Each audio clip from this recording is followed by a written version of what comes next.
Oklahoma City Thunder even the series at 1 game apiece, 122-113 at home against San Antonio. SGA leads the way with 30.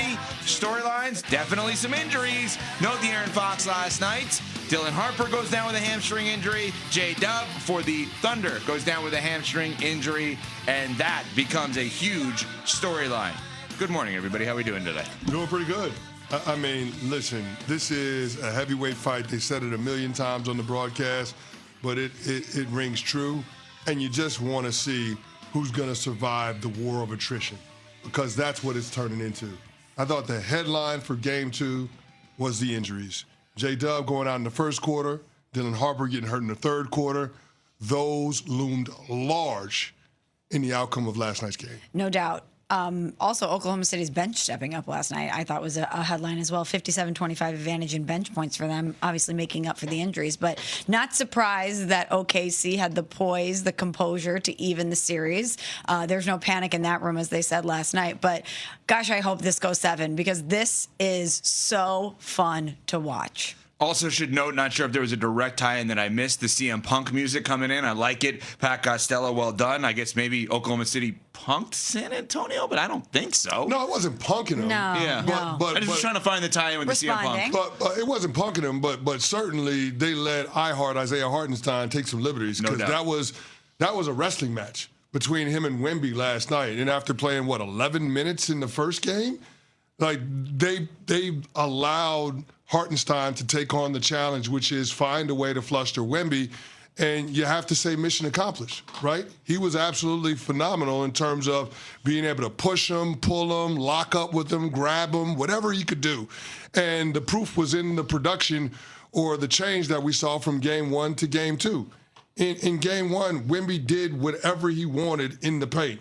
He absolutely dominated. You're talking about him having 26 points and 13 free throws. So 26 points in the paint and 13 free throws in Game 1 for Wemby.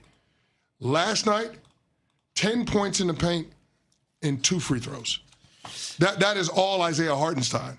I mean, it felt like Randy Orton putting McAfee in the RKO at WrestleMania. That's what it felt like. And the refs were letting it go. And if the refs officiate the game that way, then it's advantage OKC, because that's exactly what Hartenstein should do every single time he's on the court and he's matched up with Wemby. Now, the thing he shouldn't do is allow himself to get put on a poster like Steph Castle did in the second quarter. Oh, my God. Because that was unbelievable. Maybe one of the greatest I've ever seen. That was the highlight of the postseason.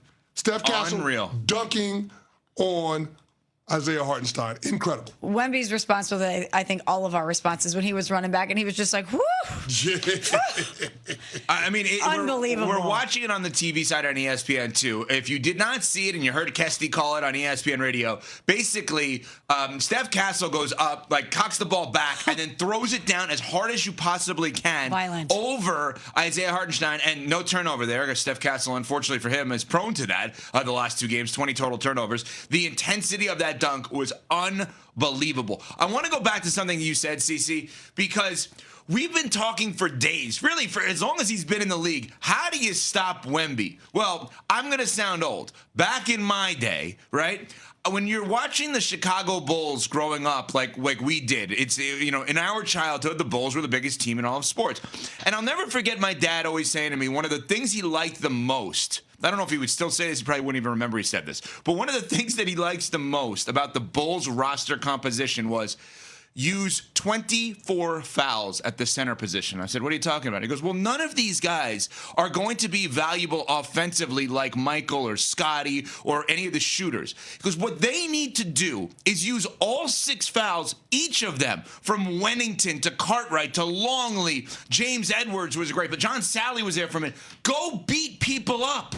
Why, CC, you pointed out, if Isaiah Hartenstein's job is literally, you have to go try to beat Wemby up. What's wrong with that? I know it's 2026 and we don't talk like that anymore, but that's what they did, and that's part of the reason they won. Well, that's what they did, but here's the reason why you don't give iHeart big minutes, or you would think that you wouldn't give him big minutes. It's because he's not going to give you much offensively. And the question is, can you overcome that? Can you supplement what that position is not giving you in the way of production? And last night, the Thunder could, because their bench balled out. In game one, they only had one guy coming off the bench that had double figures. That was Alex Caruso. He was awesome. He dropped 31. Last night, you got 4 guys off the bench in double figures. Small as you mentioned it. Their bench outscored the Spurs bench 57-25. Yep. I mean, listen. And forced 11 turnovers. Exactly. 11 of the 14 steals. As good as Devin Vassell was last night, the minutes that he was able to give him, like off the bench, I mean, Jalen Williams, the other J-Dub, Jared McCain, Cason Wallace, A.J. Mitchell, those guys were awesome. I mean, Caruso does his thing always. He's so good. But those other guys were awesome in terms of being able to score the basketball, knock down open shots. And that's why it's okay to go out there and play Hartenstein 27 minutes. To try to beat Wemby up. Go do it. No question about it. And it worked. Yes. Now, you're saying that it worked. Wemby had 21, 17, and 6. But that's way less than the last game. No, seriously. You contained him a little. Okay. No, you're laughing. The guy's averaging 30 and 20 through 2 games. Right, so you held him under his averages. Sure. But to me, like, the injuries were the big thing last night. Also, Mark Daigneault making the adjustment with Hartenstein on Wemby. The other adjustment that Daigneault made, having an answer for the zone that San Antonio jumped into. You saw it in the second half. Spurs jump into a zone. They camp out Alex Caruso at the free throw line, allow him to play make from there, being able to throw the lobs to Chet, being able to kick out to open shooters. He found A.J. Mitchell for a nice dish with a layup at the rim. Like, those are the types of things that have to happen in this series if OKC is going to find their way on the other side of it, especially without Jalen Williams. They're going to have their coach put them in situations where they can steal a game or two. I think there's no question about that. Caruso playing that high post either against a 2-3 or I think they were playing a little bit of a 1-2-2 at times during the course of the game last night. Obviously, you can play make from that high post position. Now, you bring up the injuries. J-W, huge injury for Oklahoma City. They're kind of now used to playing without him. San Antonio, conversely, without De'Aaron Fox, didn't kill them in game one. I even made the statement, not to be insulting towards De'Aaron Fox, that I thought it helped them at times that Harper played more. Not about Fox, but that Harper played more. Here's the problem. When there's no Fox in game 2 and Harper gets hurt and now Steph Castle is turning the ball over left and right, you got a little bit of a problem. Mitch Johnson, the great head coach of the Spurs, addressed it post-game on the turnovers for Steph Castle. You know, obviously this team is as good as anybody at turning you over. So when you're down some of your primary creators and initiators, it causes a little bit of an extra strain, whether that's who to play, what to run, et cetera, and we'll just have to be sharper in that area because it's tough, fully loaded against these guys. So we obviously 27 points off turnovers is not a winning formula. De'Aaron Fox did not play because of ankle. Dylan Harper, right hamstring injury in the third quarter, 5:25 to go in the game. We don't know about either status for game 3. De'Aaron Fox need to bring his ass back. Dylan Harper's dealing with a hamstring, as you're seeing with J-Dub from OKC. Hamstrings are always tricky. We don't have a diagnosis on it. I'm sure they're going to do an MRI and figure out a timeline to return. He may be back for game 3. We might not see him the rest of the series. You just never know until you get the study done. But De'Aaron Fox, we thought he could be back in game 2. He was in street clothes. We got the announcement. We were at the SBJ Awards last night that he wasn't going to play. Ankle injury, Western Conference Finals, you're going up against the reigning defending champs. You need to have your ass back up. I don't care what you need to be back in a uniform. Your team needs you.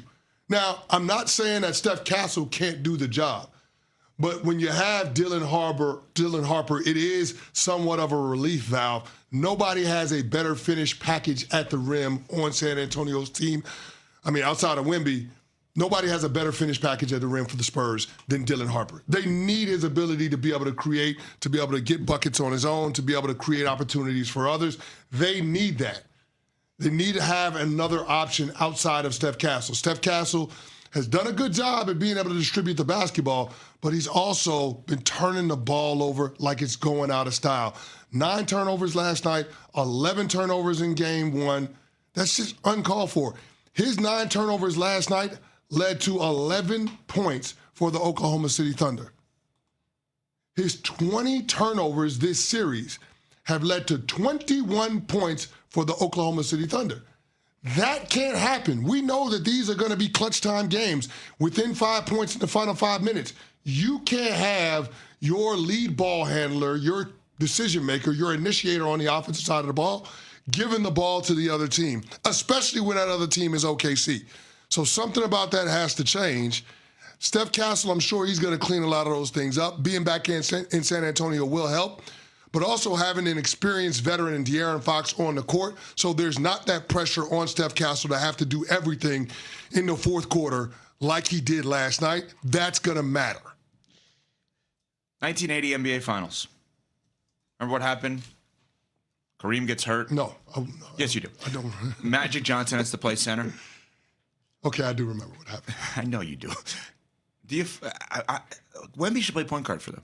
If these guys are, I'm telling you, Wemby should bring the ball up. You don't. There's no one who can dribble on this team. No, they did that. They had a fast break where they got a takeaway. It was a fast break. They gave it to Wemby in the middle of the court. You know what happened? It was a turnover by Wemby followed by a foul by Wemby.